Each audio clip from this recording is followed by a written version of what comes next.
وفاة الشيخ فؤاد سعيد عبد القادر أثناء اعتقاله عند شرطة الهجرة في ولاية بنسلفانيا. الحادثة حدثت يوم الأحد الماضي في 14/12/2025، وأعلنت عنه طبعا شرطة الهجرة في بيان رسمي.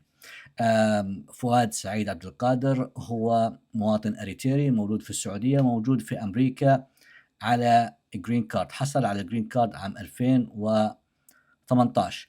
حسب البيان الصادر عن شرطة الهجرة تقول أنه في 2024 تم الحكم عليه بالسجن لمدة 21 شهر بسبب قضية تتعلق بالاحتيال الإلكتروني في مبلغ يتجاوز $10,000، وتم الحكم عليه طبعا بهذا في فترة السجن، وتم سجنه في سجن فيدرالي قليل الحراسة.